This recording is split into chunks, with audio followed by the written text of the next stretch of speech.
What's going on, everybody? Thank you for tuning in to DFSBlackBook.com's YouTube channel. Don't forget to like and subscribe if you want to tune into our daily core lineup picks, or if you want updates on certain core lineups, then definitely subscribe, and you'll get notification of when we post new videos.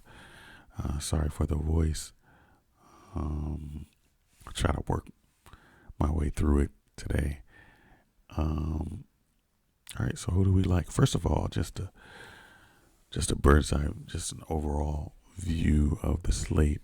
There's not a lot of high-end, high-priced elite players, but to balance that out, there are a lot of elite players who are out, so there should be a lot of value. And you have a lot of great mid-range plays, so you should be able to stack a lot of mid-range plays, and that should be a good bet for you. Speaking of high-priced elite players, LeBron James is sort of the headliner, and he is in a good spot, especially if Anthony Davis is out again. If Anthony Davis is not out, then he's going to dilute LeBron James's production a little bit, and I think that you can look to go value for this particular slate. It's an 8-game slate, so there's enough pieces to go around for you to be successful. So who do we like today? Okay, today we like, and I'm not going to go through all of the plays today. I'm going to try to just plug in who we like. What jumps out is, first of all, Kyle Lowry is in a pretty good spot, and Darren Fox is in a good spot. We like Drew Holiday and Lonzo Ball as well. Lonzo Ball, we liked him going into the Lakers game, and he was low owned, and we just like his potential to get a all-around stat line, and boy, did he come through for us and made us some money against the Lakers. I think he got a 50, and it was a quiet 50, but he was so efficient, and he let the game come to him against a very good Lakers team. So, and with Drew Holiday, starting alongside him. So, just really like the way Lonzo Ball is coming along. Sneakily, he's becoming a very good Chris Paul type of player, and you'll take that after he was unceremoniously bounced out of Lakerland. All right, so we're going to go with Fox for now. And I would say that Fox and Kyle Lowry are interchangeable. So if you want to go Kyle Lowry, you can. But I like the pace of this Washington game. I like the fact that Washington is not efficient against point guards, and I like that sort of plays into Darren Fox's hands.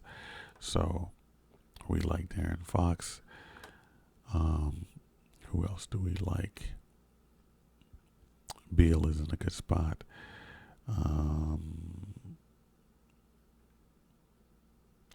Gonna go down here to Terry Rozier. By the way, we like Malik Beasley as well. Pretty good spot. Just looking at some of the other players here. All right, so we're going to go to Terry Rozier.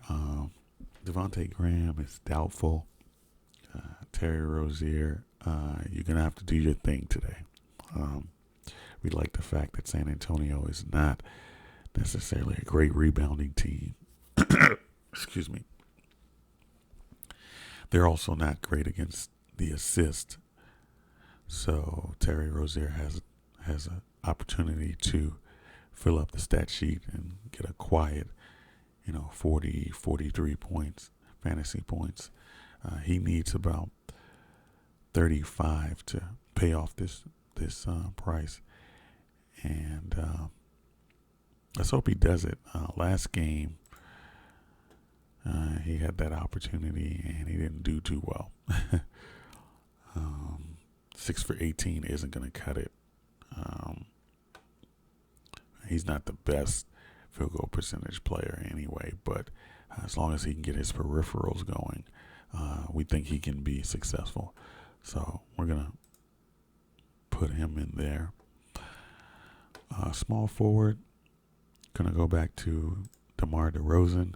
DeMar DeRozan did not play well last game. I don't know if he was on rest mode or what. 4 for 10. He only took 10 shots, and he is sort of the man in San Antonio, or supposed to be. And LaMarcus Aldridge was out, so he sort of disappointed a lot of players, a lot of fantasy players. But we'll get back at it, and I think LaMarcus Aldridge is out again. So let's go DeMar and Terry. So these are more tournament plays because they're not necessarily consistent players. So if they hit like they should hit, then that'll put you in good position. Let me just go over. It's interesting that Ayton was power forward eligible, but he's been playing like a power forward lately, even though he's a 7-foot big man. But he's been, showing his mid-range game a lot lately. So we like Ayton in this game as well, because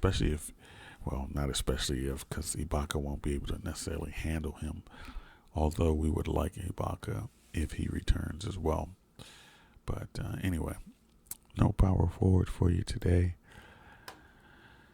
Right at the top, we like Nikola Jokic. He has slimmed down, and it's noticeable. I was thinking probably about 3 weeks ago when I was looking at him, I was like, man, he looks slimmer than he was at the beginning of the year, where he was not being a successful player, and he just looked a bit chunky. But then a few weeks ago, I was like, man, he looks like he slimmed down, and he's just looked more active. And this was before they, made mention of it on ESPN. The fact that he said that during the season, he has lost, 20, 30 pounds, something like that. And it looks like it. And he's being more active, and he's playing well. And he's on a tear. So, but we like him in this position. Like, basically, who's going to guard him?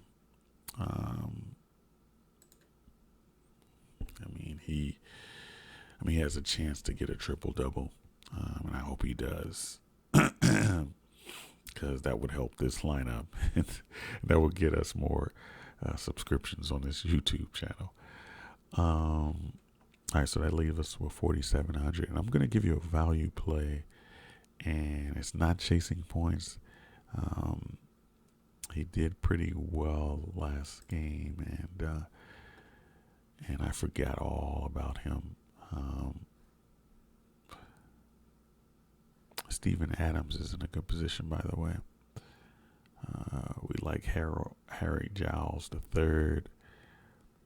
Chris has a chance, even though Denver is a good team. Chris has a chance to do a little work. He's not necessarily a rebound machine, which would help. Let me just see something real quick. I like players in challenging positions. We like players in challenging positions. Actually, his rebounding, yes, 6. For a center, a big man, 6 rebounds a game. Excuse me. There's a lot of explanations for that. The fact that he didn't play much early on. But last game he did well. 13 rebounds, 12 points. But it was against the Wizards, so he's not playing the Wizards this time. But if he was a little cheaper, maybe a lot cheaper, then he will be a sneaky play. But anyway, I'm not saying play him. Nas Reed, like him on the sneak, like Favors a little more than him. Lyles, he fills in again. He did well last game. We had him. Between him and Lonzo Ball, made for a good payday for us the last time out. So we like him today as well. But a value, PJ Washington, don't sleep on him. He might be in our pool. Allen, don't let this scare you. He has a chance to get 10 rebounds. Now, can he get 10 points? Remains to be seen.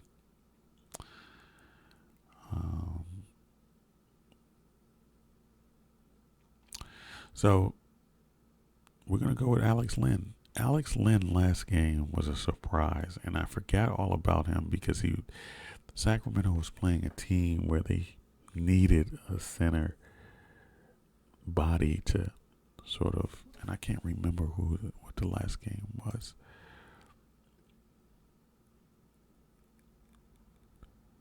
Okay, it was against Detroit. So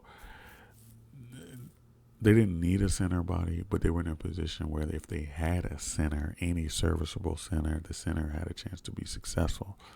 Christian Wood, who also did well on the other side, had a chance to be successful, but he's not necessarily dominant defensively. So I don't know. That's just something we missed, but that's good. It allowed us to tweak our algorithm a bit to catch players like this. But I think he was in the mid 3K, maybe less than that, and he got 34 fantasy points in 27 minutes. If he can give us 27 minutes against the Wizards tonight, I think he can get close to that, and maybe even a double-double. And he will be, no, actually, never mind. I was going to say he will be back near his, playing near his alma mater, University of Maryland. But no, Washington is at Sacramento. So, but we like him today, and I'm going to plug him in there and leave enough of a salary there for you to find some value, which you can find for sure today. All right, so that's it. That's who we like, and don't forget to subscribe, and if you find this helpful, like the video. No spam, please.